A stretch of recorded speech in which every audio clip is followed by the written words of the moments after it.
يغيب مروان عطية لاعب وسط النادي الأهلي عن مواجهة سموحة المقبلة في الجولة 19 من الدوري المصري الممتاز بسبب الإيقاف بعد حصوله على البطاقة الصفراء الثالثة أمام الجونة. ويعد مروان عطية من العناصر الأساسية في خط وسط الفريق خلال الفترة الأخيرة، حيث يعتمد عليه المدرب يستوروبي بجوار اليو ديانج ومحمد علي بن رمضان وإمام عاشور.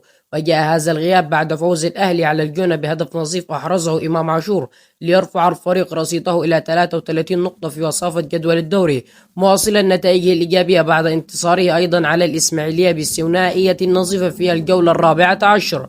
يستعد النادي الأهلي لمواجهة نظيره سموحة يوم الاثنين المقبل ضمن منافسات الجولة 19 من الدوري المصري الممتاز. ويدخل الأهلي اللقاء بمعنويات مرتفعة بعد فوزه الأخير على الجونة بهدف نظيف سجله إمام عاشور ليواصل نتائجه الإيجابية في المسابقة. ويحتل الأهلي المركز الثاني في جدول الترتيب برصيد 33 نقطة، بينما يحتل سموحة المركز السادس برصيد 26 نقطة في مواجهة مرتقبة تحمل أهمية كبيرة لكلا الفريقين في سباق الدوري.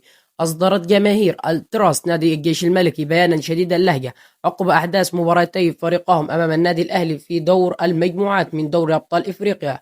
طالبت فيه الاتحاد الإفريقي لكرة القدم بضرورة الإسراع في إعلان العقوبات الخاصة بأحداث اللقاء الأخيرة، وأعربت الجماهير عن استيائها عن تأخر قرارات لجنة الانضباط مقارنة بسرعة معاقبة الجيش الملكي بحرمان جماهيره من الحضور لثلاثة مباريات، معتبر أن هناك ازدواجية في تطبيق العقوبات. كما أشارت في بيانها إلى وقائع شغب شهدتها المباراة من بينها استخدام الليزر ورمي المقذوفات، وتوقف اللقاء أكثر من مرة. وفق روايتها أكدت الرابطة في ختام بيانها أنها لا تطالب بمعاملة استثنائية، بل تدعو إلى تطبيق اللوائح بشكل عادل ومتساو على جميع الأندية، مشدودة على أن تؤخر الحسم في الملف قد يؤثر على مصداقية القرارات داخل الاتحاد الإفريقي لكرة القدم. وياريت في النهاية لو عجبك الفيديو ياريت تدعمنا بلايك واشتراك عشان يوصلك كل جديد، وصلي على النبي.